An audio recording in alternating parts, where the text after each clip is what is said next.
Avez-vous déjà songé pourquoi un oiseau n'a pas besoin de visa pour traverser l'océan? Et pourquoi un loup n'a pas besoin d'un tampon dans son passeport pour franchir la frontière de la forêt? Regardez vos jambes. L'évolution, ou si vous préférez, la nature, les a créées pour un seul et unique but, le mouvement. C'est votre fonctionnalité de base, biologique. Vous êtes fait pour marcher, courir, explorer le territoire, chercher des ressources et changer de lieu d'habitation.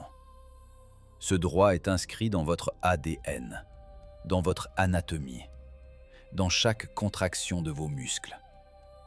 Mais essayez aujourd'hui de marcher en ligne droite, ne serait-ce que 1000 kilomètres. Que se passera-t-il? Très vite, vous vous heurterez à une clôture, à une guérite avec un homme armé, ou à une ligne invisible sur la carte, dont le franchissement sans un papier spécial vous fera devenir un criminel. Vous ne remarquez même pas que vous payez pour cela. Vous considérez cela comme normal. Nous avons l'habitude de penser que c'est pour notre bien, pour notre sécurité, pour nous protéger du chaos. Mais à quel moment avons-nous cédé ce droit? Qui a décidé que vous devez demander une autorisation pour simplement déplacer votre corps physique du point A au point B sur une planète qui théoriquement appartient à tous nous de manière égale? À cela, on ne nous l'enseigne pas à l'école, et on n'en parle pas dans les actualités. Mais si nous écartons le voile habituel et regardons les faits d'un œil sec et froid d'enquêteur, se révélera devant nous le tableau d'une immense tromperie. Nous vivons dans une réalité où la liberté de mouvement n'est pas un droit, mais un privilège qu'on nous vend en location. Et le plus terrible n'est pas l'existence des frontières. Le plus terrible, c'est la manière dont on nous a habilement convaincus que sans collier, nous ne survivrions pas. Aujourd'hui, je commence l'enquête sur la façon dont l'humanité a été mise en chaîne. Pas une chaîne de fer, mais bureaucratique. Nous disséquerons comment le monde libre s'est transformé en zone réglementée, et vous verrez que cette cage a été construite sous notre nez pendant que nous dormions. Faisons une expérience de pensée. Imaginez le monde de la fin du 19e siècle. Ce n'était pas si loin, seulement 3 ou 4 générations en arrière. Vos arrière-grands-pères vivaient dans une réalité complètement différente. Si vous aviez dit à quelqu'un à l'époque qu'il devait subir une procédure humiliante d'interrogatoire, donner ses empreintes digitales, montrer un certificat de revenu et obtenir un autocollant spécial dans un livret pour voyager de Paris à Londres ou de Vienne à New York, il vous aurait regardé comme un fou. La version officielle de l'histoire tait délicatement cela, mais jusqu'au début du XXe siècle, les passeports dans leur sens moderne n'étaient pratiquement pas utilisés pour les citoyens pacifiques dans la plupart des pays civilisés. Les gens montaient simplement dans un train ou un bateau et partaient. Le monde était ouvert. Oui, il y avait des complications, de la logistique, mais il n'y avait pas de système total de filtrage des gens, comme du bétail. Vous pouvez trouver les mémoires d'écrivains et de voyageurs de cette époque, qui décrivent avec surprise l'introduction des premiers contrôles frontaliers stricts comme quelque chose de barbare, temporaire et absolument inimaginable pour un homme libre. Stefan Zweig, décrivant le monde d'hier, parlait d'un temps où les frontières n'étaient que des lignes symboliques. Mais ensuite, quelque chose a changé. Comme au déclic d'un interrupteur invisible, le monde a commencé à se fermer. Et cela ne s'est pas produit spontanément. Si vous commencez à comparer les dates, vos cheveux se dresseront sur la tête. Aux quatre coins du monde, dans des pays aux régimes politiques différents, presque synchroniquement, des lois limitant les déplacements commencent à être introduites. On nous dit que c'était la conséquence des guerres mondiales, que c'était des mesures de sécurité forcées. C'est le mensonge classique dont on se sert pour justifier tout resserrement des vis. Mesures temporaires. Retenez cette expression. Rien n'est plus permanent que les mesures temporaires des gouvernements. Le système des passeports, introduit comme une nécessité d'urgence pendant la période du conflit global de 1914, n'a pas été abrogé quand les canons se sont tus. Au contraire, il est devenu plus strict. Il est devenu le fondement d'une nouvelle réalité. Pourquoi? Parce que la guerre s'est terminée et que le mécanisme de contrôle s'est révélé trop tentant pour s'en défaire. Regardez le mot lui-même. Passeport. Divisez-le en parties. Passe et port. Passage dans le port. Initialement, c'était un document pour la cargaison, pour les navires, pour les marchandises. En appliquant ce terme à l'homme, le système insinue sans équivoque votre statut. Vous n'êtes pas un sujet de droit, vous êtes un objet transportable, une unité d'inventaire, une cargaison qui doit être comptabilisée, pesée et payée. Au moment où le droit de l'homme de marcher sur la terre a été remplacé par un document autorisant le passage par le port, une substitution fondamentale de concept a eu lieu. Nous avons été transférés du statut de résident de la planète au statut de personnel de service attaché à un baraquement spécifique. Vous pensez que j'en rajoute? Alors répondez à une simple question. Pourquoi devez-vous payer une taxe à l'État pour la délivrance d'un document qui confirme que vous êtes vous? Votre existence n'exige-t-elle pas une preuve payante? Réfléchissez à l'absurdité de la situation. Vous êtes né, c'est un fait. Mais pour le système, vous n'existez pas tant que vous n'avez pas reçu un papier avec un numéro. Et ce papier ne vous appartient pas. Ouvrez votre passeport. Là, généralement sur la dernière page, en petits caractères, il est écrit que ce document est la propriété de l'État. Vous n'êtes qu'un détenteur. Vous portez dans votre poche une chose étrangère qui vous donne le droit à la promenade en laisse. Suivez le mouvement des mains. Le tour de magie n'est pas d'interdire de sortir. Le tour est de faire de la sortie un service. Au XIXe siècle, voyager était une question d'argent pour le billet. Au XXe siècle, cela est devenu une question de loyauté envers le système. Si vous vous comportez bien, si vous payez des impôts, si vous n'êtes pas sur les listes noires, si vous vous êtes fait piquer avec ce qu'on vous a dit et enregistré là où on vous l'a ordonné, on vous ouvrira la petite porte. C'est de l'adressage. Le schéma pavlovien classique transposé à la société. Le droit de se déplacer est devenu une monnaie avec laquelle on vous paie pour votre obéissance. Plus je creusais, plus le tableau devenait terrifiant. J'ai commencé à étudier les actes législatifs du début du XXe siècle et j'ai découvert une synchronisation étonnante. Comme si différents gouvernements, qui se disputaient publiquement les uns avec les autres, lisaient en coulisses le même manuel. L'introduction des régimes de visa, la création de zones douanières, l'apparition du concept d'immigrant illégal, tout cela surgissait comme des champignons après la pluie, précisément quand le progrès technique permettait aux gens de se déplacer plus vite. Dès que l'humanité a inventé les trains rapides, les automobiles et les avions, le système a immédiatement construit les cages. Cela ne peut pas être une coïncidence. C'est une réaction. La peur des élites face à la mobilité des masses. Si un homme peut se déplacer librement, il est indépendant. Il peut partir de là où c'est mauvais vers là où c'est bon. Il peut fuir le tyran, les impôts rapaces, la faim. La migration libre est le principal mécanisme de marché qui régule la qualité de la gouvernance. Si le dirigeant est mauvais, les gens partent. Mais si on met une clôture et introduit des visas de sortie, ou rend l'entrée dans d'autres pays impossible sans approbation d'en haut, alors la concurrence disparaît. Les gens se transforment en serfs, attachés à la terre non pas par un droit féodal, mais par l'impossibilité bureaucratique d'une existence légale en dehors de la zone assignée. Nous avons l'habitude de penser que le progrès apporte la liberté. On nous a donné Internet, les smartphones, les avions. Mais en fait, la liberté physique du corps se réduisait chaque décennie. Au XIXe siècle, vous n'aviez pas de smartphone, mais vous pouviez aller où vos yeux vous portaient. Aujourd'hui, vous avez toute l'information du monde dans votre poche, mais vous ne pouvez pas monter dans un avion sans scan de la rétine et fouille comme un criminel particulièrement dangereux. Nous avons échangé la vraie liberté contre une illusion numérique et le confort de la cage. Et ce n'est que la première couche de mensonge. Ce qui se cache dessous, concerne non seulement les frontières entre les pays, cela concerne les frontières à l'intérieur de vos villes et même à l'intérieur de votre conscience. Avez-vous déjà songé pourquoi le symbole de la liberté au XXe siècle est devenu l'automobile? La publicité pendant des décennies nous vendait l'image « route ouverte, vent dans les cheveux, horizon et aucune restriction ». Mais enlevons les lunettes mises par les marketeurs et regardons l'automobile avec les yeux du système de contrôle. Qu'est-ce qu'une voiture en réalité?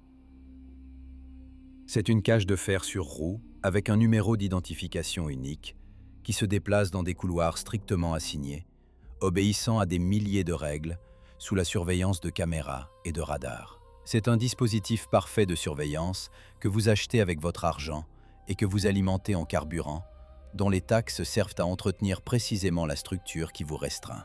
Paradoxe, n'est-ce pas? On nous a convaincus que le transport personnel est le summum de l'autonomie. Mais c'est précisément avec l'introduction massive des automobiles, et non avec l'apparition des frontières, que le vrai piège s'est refermé. Revenons un peu en arrière. Avant l'ère des moteurs, quand l'homme se déplaçait à cheval ou en voiture hippomobile, il n'avait pas besoin d'autorisation gouvernementale pour conduire. Personne ne délivrait de permis de monter à cheval. Les routes étaient un bien commun, des voies de communication créées par les pieds et les roues des voyageurs au fil des siècles. Il existait ce qu'on appelle le droit coutumier. Vous pouviez vous déplacer partout où vous ne violiez pas les limites de la propriété privée. Mais avec l'apparition des moteurs à combustion interne, une substitution géniale de concepts a eu lieu, que les juristes appellent la conversion du droit en privilège. Notez que je ne parle pas des règles techniques de sécurité, je parle du fondement juridique. Dans les années 20 et 30 du siècle dernier, pratiquement dans tous les pays développés, ont commencé à être introduits de manière synchrone les permis de conduire.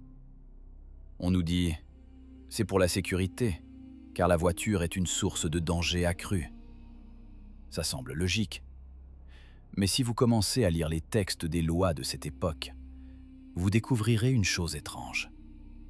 Initialement, la licence concernait seulement les transports commerciaux.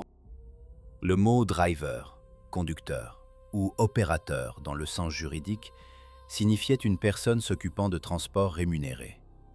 C'était une activité professionnelle soumise à régulation. Une personne ordinaire se déplaçant pour ses affaires était appelée voyageur et n'était pas soumise à ces normes. Cependant, progressivement, pas, à travers des précédents judiciaires et des amendements rédigés dans un langage administratif complexe, le concept d'exploitation commerciale a été étiré sur la vie privée. Une diversion linguistique a eu lieu. Le mot « transport », déplacement de marchandises, a remplacé le mot « déplacement ». Le mot « conducteur » a remplacé « voyageur ». Et voilà que chacun qui s'assoit au volant pour aller chercher du pain est juridiquement assimilé à un commerçant utilisant l'infrastructure étatique pour en tirer profit.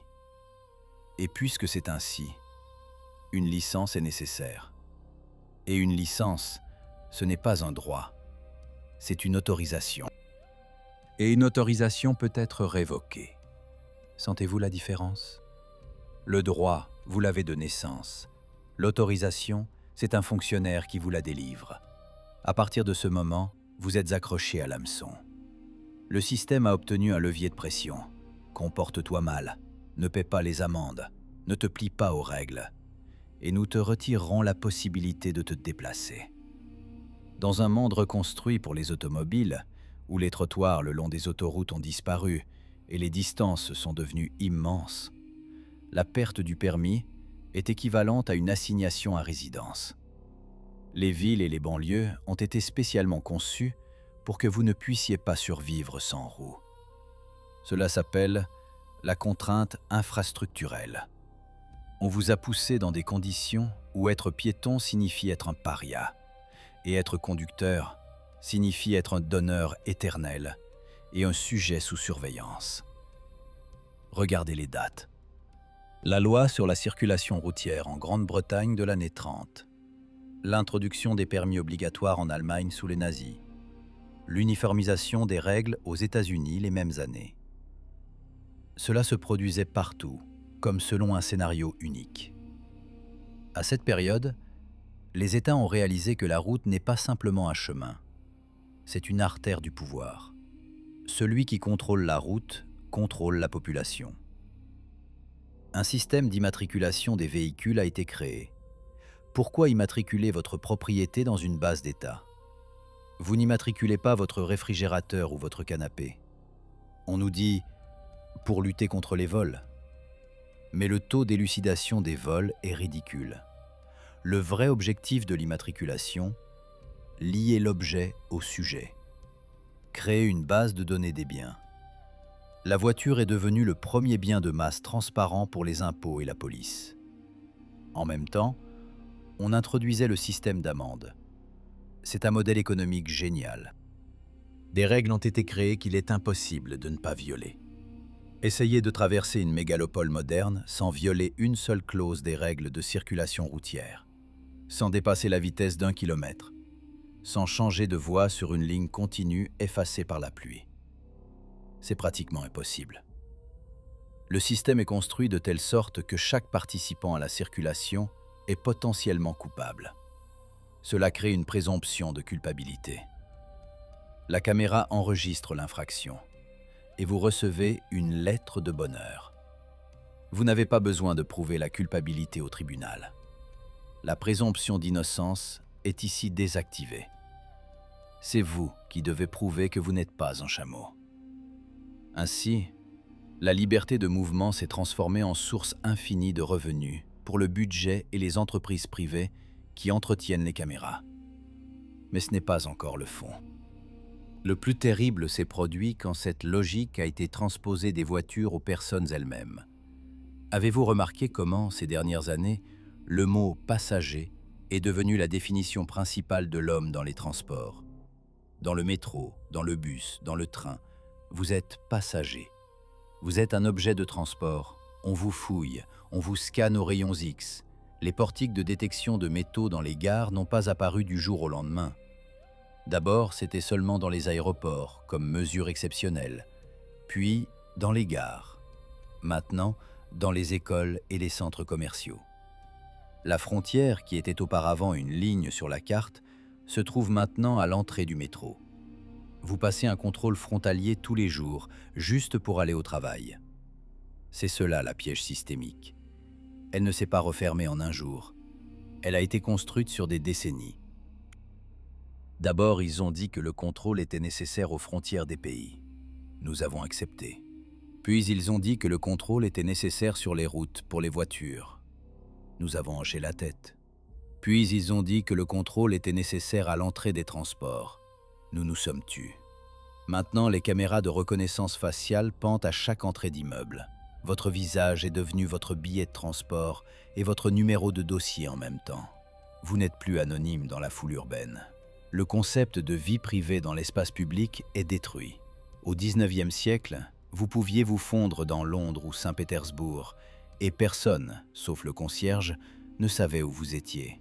Aujourd'hui, votre trajet est une trace numérique stockée sur des serveurs pour l'éternité. Nous sommes devenus témoins de la mort de l'anonymat. Et sans anonymat, il n'y a pas de liberté. Si Big Brother sait où vous vous trouvez à chaque seconde, il peut prédire votre comportement, contrôler vos trajets et vous bloquer l'accès. Rappelez-vous les récents événements dans le monde, quand le code QR est devenu le laissez-passer pour un restaurant ou un bus. Ce n'était pas un expériment médical, c'était un test de l'infrastructure de contrôle d'accès. Le système vérifiait. Les gens sont-ils prêts à accepter que leur droit d'entrer dans un local dépende de la couleur de la lumière sur l'écran du smartphone? Et l'humanité a répondu « Oui, prêt ». Le mécanisme est au point. Les routes sont devenues des couloirs payants. Le transport est devenu une zone de fouille. L'automobile personnelle est devenue un beacon de surveillance. Mais pour un contrôle total, il manquait un élément. Une laisse économique qui ne vous laisserait même pas envisager de quitter la route tracée. Car tant que vous avez de l'argent liquide, vous pouvez encore acheter un billet incognito ou faire le plein sur une station perdue. Pour que la cage devienne parfaite, il fallait supprimer la possibilité de paiement anonyme pour les déplacements. Suivez l'argent. C'est la règle d'or de toute enquête, qui ne fait jamais défaut. Si précédemment nous parlions de cages juridiques et administratives, il est maintenant temps d'ouvrir le mécanisme de contrôle le plus puissant, l'économique. Pensez-vous que vous payez pour l'essence ou un billet de train? Non. Vous payez une taxe pour exister dans l'espace. Toute la modèle économique moderne est construite pour rendre votre déplacement le plus cher possible et dépendant des intermédiaires. Regardez l'histoire du développement des transports non comme un ingénieur, mais comme un comptable. Vous verrez que la liberté de mouvement a été monétisée jusqu'au dernier centimètre, et le citoyen transformé en débiteur éternel. Commençons par la substitution fondamentale qui a eu lieu au milieu du XXe siècle. C'était le temps où les villes ont commencé à se restructurer massivement. Aux États-Unis, en Europe et plus tard en Asie, le concept de zonage a été adopté. Les quartiers résidentiels ont été séparés des centres d'affaires et des zones industrielles par de vastes distances. Cela était présenté comme une préoccupation pour la santé. Vivez dans le calme, travaillez dans le bruit. Mais en réalité, cela a créé un besoin artificiel de migration pendulaire quotidienne. L'homme ne pouvait plus aller au travail à pied. On l'a forcé à acheter une voiture ou à utiliser les transports publics. Une piège infrastructurelle a été créée. Sans transport, vous êtes coupé de l'économie. Vous ne pouvez pas gagner votre pain. Et là entrent en scène les banques et les corporations. L'automobile, c'est une chose chère. Pour acheter la liberté, une voiture, l'homme doit s'endetter. L'industrie du crédit auto est apparue. Réfléchissez au cynisme du schéma. Vous prenez un crédit pour acheter une voiture, pour aller au travail, pour rembourser le crédit. C'est un cercle vicieux, une roue de hamster parfaite. Le système a obtenu un levier de pression. Tu perds ton travail, on te prend la voiture, on te prend la voiture. Tu ne trouves pas de nouveau travail. Votre statut de personne mobile est devenu l'otage de votre discipline financière. Mais un seul crédit ne suffit pas au système. On introduit le concept d'assurance obligatoire. Décomposons cela du point de vue du droit. L'État, qui est obligé d'assurer l'ordre sur les routes avec vos impôts, déclare soudain « Nous n'y arrivons pas, donc vous devez conclure un contrat avec une entreprise commerciale privée. » L'assurance auto-obligatoire, c'est un précédent unique quand la loi force le citoyen à acheter un produit chez un privé. C'est un impôt qui va non pas au budget, mais dans les poches des corporations. Si vous ne payez pas à l'entreprise privée, l'État vous interdira d'utiliser votre propriété. C'est la fusion du pouvoir et du capital dont on nous avertissait déjà au début du siècle dernier. Plus loin, plus, routes payantes. Nous construisons les routes avec nos impôts. Mais ensuite, le gouvernement les transfère à la gestion de concessionnaires privés ou de corporations étatiques qui installent des barrières. Vous payez 2 fois. Une première fois quand vous donnez vos impôts sur salaire et une seconde fois quand vous roulez sur l'asphalte que vous avez déjà payé. C'est un schéma génial d'extraction d'argent. De plus, les voies alternatives gratuites sont souvent délibérément amenées à un état d'insalubrité ou ralenties artificiellement par des feux et des restrictions pour vous pousser sur l'autoroute payante. C'est une contrainte économique. Mais le coup le plus terrible à la liberté est porté maintenant. Et vous ne le remarquez presque pas, parce qu'il est emballé dans un bel emballage d'écologie et de confort. Je parle des zones à accès limité. À Londres, Milan, New York et des dizaines d'autres mégapoles, des frais d'entrée au centre ou dans certains quartiers sont introduits. Cela s'appelle la lutte contre les embouteillages ou les émissions. Mais en fait, c'est la création d'un sens patrimonial sur le déplacement. Si vous êtes riche, vous payez et vous roulez. Si vous êtes pauvre, vous restez à la frontière du quartier. Les villes redeviennent des forteresses féodales, où le centre est pour les patriciens et les périphéries pour les plébéiens. Le droit à la ville est maintenant vendu. Regardez les dates d'introduction de ces zones. début des années 2000, puis accélération brutale après 2010. Synchrone dans le monde entier. Ce n'est pas un hasard. C'est le test d'un nouveau modèle, Pay as you go, payé à l'usage. Les élites nous préparent à ce que la possession d'un transport personnel devienne un luxe intolérable. On nous pousse vers le car-sharing et les taxis. À première vue pratique, mais qu'est-ce que cela signifie stratégiquement? Cela signifie que vous n'avez pas votre propre char. Vous dépendez de la plateforme. Aujourd'hui, l'application vous permet de prendre une voiture. Demain, votre score social est tombé, ou il n'y a pas assez d'argent sur votre carte, ou vous êtes banni numériquement et vous n'allez nulle part. L'absence de propriété, c'est l'absence d'indépendance. Et maintenant, rappelez-vous l'aviation. Autrefois, un billet d'avion pouvait s'acheter en espèces au guichet, en donnant simplement son nom de famille. Aujourd'hui, l'achat d'un billet, c'est une procédure complète d'identification passant par les systèmes bancaires.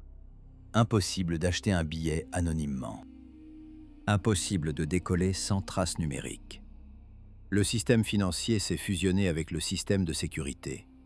Le blocage de compte signifie maintenant interdiction automatique de déplacement. Si vos cartes sont bloquées, vous êtes cloué sur place.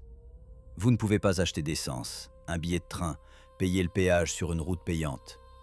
L'argent liquide est méthodiquement évincé non pas parce que c'est pratique, mais parce que les espèces, c'est la dernière brèche pour un déplacement incontrôlé. Nous voyons le cercle se refermer. L'économie est devenue un outil de rétention. On nous a forcé à croire que la liberté, c'est un service qu'il faut acheter, un service fourni par abonnement. Avez-vous remarqué comment les constructeurs automobiles commencent à introduire des abonnements pour les fonctions de la voiture? Vous voulez que le chauffage des sièges ou le navigateur fonctionne? Payez mensuellement. Bientôt, et ce n'est pas de la science-fiction, mais des brevets déjà déposés, la voiture ne démarrera simplement pas ou ne roulera pas dans une zone déterminée si vous n'avez pas effectué le paiement ou si le serveur central décide que vous n'y avez pas accès. Ce n'est déjà plus simplement du contrôle. C'est la gestion du troupeau par l'accès aux ressources. Autrefois, pour arrêter un homme, il fallait construire un mur et poster un soldat. C'est cher et inefficace.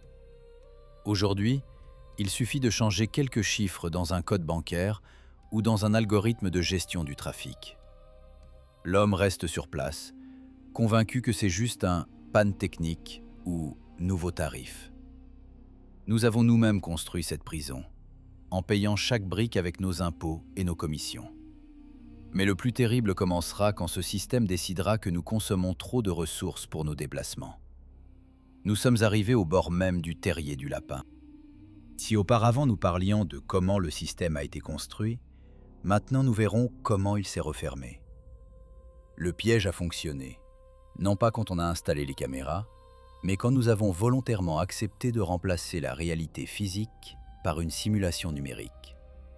L'acte final de ce drame se déroule en ce moment même, sous nos yeux, et son échelle frappe l'imagination. Ce n'est pas simplement du contrôle, c'est une reprogrammation complète du concept même de vie humaine. Au centre de ce processus, la conception de ville intelligente et ce qu'on appelle l'Internet des objets, ça sonne inoffensif et progressiste, mais traduisons cela en langage des faits. L'Internet des objets, c'est un réseau dans lequel chaque objet, de votre réfrigérateur à votre automobile, est connecté à un système unique de gestion. Et maintenant, regardez l'industrie automobile moderne. Pourquoi les gouvernements, de manière si agressive, allant jusqu'à des interdictions directes et des taxes draconiennes, expulsent-ils les vieilles voitures à essence et imposent-ils les véhicules électriques?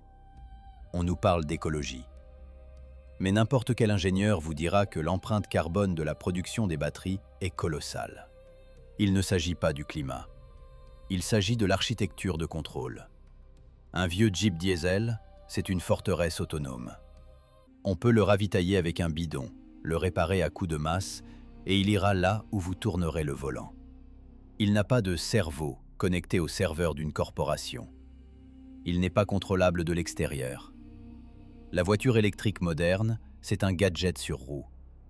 C'est un smartphone sur lequel on peut s'asseoir. Elle met constamment à jour son logiciel. Et dans les conditions d'utilisation, que personne ne lit, il est stipulé que le fabricant a le droit de limiter à distance les fonctionnalités. Déjà maintenant existent des technologies, et elles sont inscrites dans les lois de plusieurs pays, sous couvert de lutte contre l'alcool au volant, qui permettent à la police ou aux fabricants d'arrêter à distance le moteur de votre voiture. Cela s'appelle Kill Switch, interrupteur d'arrêt d'urgence. Imaginez, vous roulez, le système détecte que votre score social est abaissé, ou vous entrez dans une zone fermée aux visites à cause d'une quarantaine ou de manifestations. Votre voiture s'arrête simplement, en douceur, et verrouille les portes jusqu'à l'arrivée des forces de l'ordre. Vous n'êtes plus conducteur. Vous êtes une cargaison dans une capsule contrôlée. Cela nous amène à la conception de la ville à 15 minutes. Les marketeurs nous la vendent comme un paradis où tout ce qui est nécessaire est à portée de pied.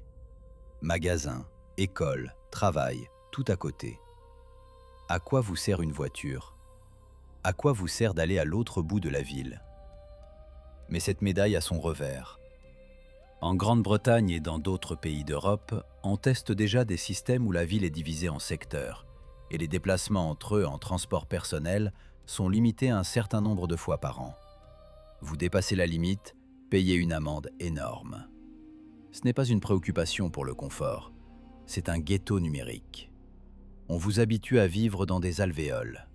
Vous êtes une abeille qui doit produire du miel dans son secteur et ne pas voler vers la ruche voisine sans autorisation de la reine. Et ici entre en jeu l'élément le plus terrifiant. La monnaie numérique des banques centrales, CBDC. Ce n'est pas une crypto-monnaie, comme beaucoup le pensent. Ce sont des argents programmables. Contrairement à l'argent liquide, qui est anonyme et libre, le rouble numérique, le dollar ou l'euro, ont un code dans lequel on peut programmer les conditions d'utilisation. Si le système décide de restreindre votre mobilité, vos argents cessera simplement de fonctionner sur les stations-service ou au guichet de billets en dehors d'un rayon de 5 km de votre domicile. Il n'est pas nécessaire de vous interdire de sortir par la loi. On vous coupera simplement la possibilité de payer cette sortie. Techniquement, vous êtes libre, allez-y à pied. Mais pratiquement, vous êtes paralysé. C'est cela la reboot. L'homme est transformé d'un sujet de droit en objet d'administration, en ressource. Le nouveau pétrole, ce sont les données sur votre comportement. Le système sait où vous allez, à quelle vitesse, avec qui vous rencontrez. Et si votre trajet ne correspond pas à l'algorithme, on vous déconnecte. Nous voyons comment la capacité même de l'homme à survivre de manière autonome dégrade à toute vitesse. La génération élevée avec un navigateur ne sait pas s'orienter sur le terrain. Si demain on coupe le GPS, des millions de personnes se retrouveront impuissantes, comme des chatons aveugles.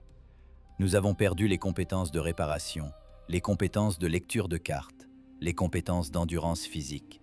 Nous sommes devenus totalement dépendants d'une infrastructure que nous ne possédons pas.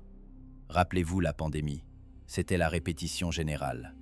Le monde entier a vu à quel point il est facile, d'un claquement de doigts, d'arrêter la planète. Fermer les frontières, annuler les vols, introduire des codes QR pour sortir de l'immeuble. Et le plus terrible, les gens ne se sont pas révoltés. Les gens ont eu peur et ont demandé encore plus de contrôle pour la sécurité.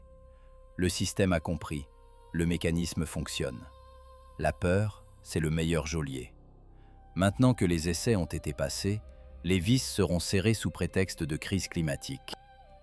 On vous dira, vous ne pouvez pas partir en vacances en avion parce que vous avez épuisé votre quota carbone pour cette année. Votre droit de déplacement sera lié à votre utilité écologique. C'est la fin de l'ère des voyages. Nous revenons à un nouveau Moyen-Âge. Seulement, au lieu de murailles fortifiées, des barrières numériques invisibles, et au lieu de féodal, une intelligence artificielle distribuant les quotas de vie. Vous n'êtes plus maître de la Terre.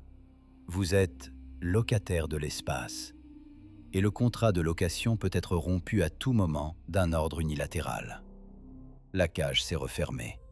Nous sommes dedans. Les murs sont transparents, mais il est impossible de les percer avec la tête. Il reste une seule question. Allons-nous en prendre conscience ou continuerons-nous à considérer cela comme du progrès? Nous sommes arrivés à la fin. Et si vous avez écouté attentivement, vous devriez maintenant ressentir non pas de la peur, mais une prise de conscience froide et pénétrante. Nous vivons dans une décor. Ce que nous avons l'habitude d'appeler réalité est en fait un parc d'attractions minutieusement conçu, où les itinéraires sont tracés à l'avance et les sorties fermées pour maintenance technique. Le plus grand mensonge qu'on nous a forcé à croire est que toutes ces restrictions, caméras, passeports, portiques, codes et zones, ce sont des désagréments temporaires, le prix du progrès ou une protection nécessaire contre les ennemis. Non, c'est cela la nouvelle normalité. C'est le nouveau système d'exploitation de l'humanité, où le concept de libre arbitre est considéré comme un bug obsolète qu'il faut corriger par une mise à jour du firmware. Regardez la situation du haut du ciel, de celui de cet oiseau même, qui, contrairement à nous, n'a pas besoin de code QR pour traverser. Nous voyons comment le monde se transforme en entrepôt logistique global. Dans un entrepôt, il ne peut y avoir de chaos. Dans un entrepôt, chaque marchandise doit être sur son étagère. Si la marchandise commence à se déplacer de manière autonome, c'est une panne du système. Vous êtes cette marchandise. Votre valeur pour le système réside uniquement dans votre prévisibilité. Si vous restez chez vous, consommez du contenu, commandez de la nourriture et travaillez à distance, vous êtes une unité idéale. Vous générez des données, vous dépensez de l'argent et vous ne créez pas de risque. Mais dès que vous franchissez la porte, vous devenez une variable à surveiller. C'est précisément pourquoi le droit à la promenade devient le service le plus cher du tarif de la civilisation. Réfléchissez. Pourquoi les élites sont-elles si obsédées par l'idée de sécurité? On nous dit que c'est pour qu'on ne nous vole pas, ne nous contamine pas, ne nous offense pas. Mais en réalité, la sécurité totale est synonyme de contrôle total. Il est impossible de rendre votre vie absolument sûre sans la transformer en cellule de prison. En isolement cellulaire aussi, c'est très sûr. Il n'y a pas de voitures qui peuvent vous renverser, pas de virus, pas de voyous. Il n'y a que des murs et des gardes. Nous avons collectivement accepté cette affaire. Nous avons donné les clés de notre liberté en échange de la promesse qu'il ne nous arriverait rien. Et maintenant que la cage s'est refermée, nous découvrons avec surprise que personne n'a l'intention de nous rendre les clés. Le coût philosophique de cette histoire réside dans le fait que nous n'avons pas été conquis par des extraterrestres ni asservis par une intelligence artificielle du futur. Nous l'avons fait nous-mêmes. Nous, la génération du confort, avons nous-mêmes construit les murs de notre prison, en payant chaque brique par nos impôts, assurances et abonnements. Nous avons échangé le risque de la vie réelle contre la garantie d'exister. Nous avons renoncé au droit d'être maître de la terre pour le droit d'être utilisateur de services. Et maintenant, quand le système passe à la phase de gestion active des ressources, nous nous trouvons face aux faits. Nous ne sommes pas les maîtres ici. Nous sommes le personnel qui entretient l'infrastructure, ou, ce qui est encore pire, des bouches superflues qui consomment trop de carbone pour leur déplacement. Regardez la tendance. Le monde physique devient un luxe. Un vrai voyage, une vraie nourriture, une vraie rencontre, c'est maintenant le privilège des riches. Pour les autres, le métavers, des lunettes de réalité virtuelle et la livraison par drone. Pourquoi iriez-vous à Paris si vous pouvez mettre un casque et vous promener dans une copie numérique? Pourquoi iriez-vous vers l'océan si l'écran transmet l'image en 8K? On nous éjecte doucement, mais avec insistance, de la réalité physique vers une simulation numérique. Parce que dans le numérique, nous n'occupons pas d'espace, nous ne consommons pas de ressources et nous sommes totalement contrôlables. Dans le monde virtuel, appuyer sur le bouton « Interdire l'accès » est encore plus simple que de mettre un cordon sur la route. C'est cela la grande réinitialisation des relations entre l'homme et l'espace. La Terre n'est plus notre maison commune. Elle est devenue un territoire privé des corporations et des États, où nous sommes sur les droits de locataires temporaires. Et comme tout propriétaire bailleur, le système peut à tout moment changer les règles de résidence, augmenter le loyer ou expulser carrément le locataire indésirable. La biométrie est devenue notre collier irremplaçable. Autrefois, on pouvait jeter le passeport et devenir une autre personne. Votre visage, la rétine de votre œil et votre empreinte digitale, vous ne pouvez pas les jeter. Vous êtes marqué de la naissance à la mort. Mais y a-t-il une sortie? Ou sommes-nous condamnés? La réponse ne réside pas dans les révoltes et pas dans la destruction des caméras. La réponse, dans la tête. Le système tient sur notre consentement, sur notre croyance que sans permission d'en haut, nous périrons. Le premier pas vers la liberté est toujours la prise de conscience que l'on est en captivité. Tant que nous considérons que le laissez-passer électronique, c'est pratique, et les routes payantes, c'est normal, nous resterons en cage. La sortie est là où est l'entrée, dans notre conscience. Nous devons cesser de demander la permission de vivre. Nous devons nous rappeler que le droit de respirer, de marcher et de regarder le soleil nous est donné non pas par un ministère ni par une corporation, mais par le fait de notre naissance. Nous vivons dans une époque où un simple acte de promenade sans téléphone dans la poche devient un acte de désobéissance civile, où le paiement en espèces devient un geste révolutionnaire, où le refus du confort numérique au profit de l'anonymat physique, c'est le seul moyen de se préserver. L'histoire nous enseigne que tout contrôle totalitaire s'effondre tôt ou tard sous son propre poids, parce qu'il contredit la nature humaine. L'homme, c'est le mouvement. La vie, c'est l'expansion. Et aucun algorithme ne pourra indéfiniment retenir ce flux. La question est seulement de savoir quel prix nous paierons avant de nous rappeler qui nous sommes vraiment. Nous avons examiné le mécanisme qui s'est construit au fil des siècles. Des premiers passeports aux monnaies numériques, des barrières aux villes intelligentes. Le puzzle s'est assemblé. Maintenant, vous voyez le tableau en entier. Vous voyez la grille qui auparavant semblait un motif sur les tapisseries. Et maintenant que vous le savez, vous ne pouvez plus prétendre dormir. La connaissance, c'est un processus irréversible. Vous n'êtes plus passager. Vous êtes témoin.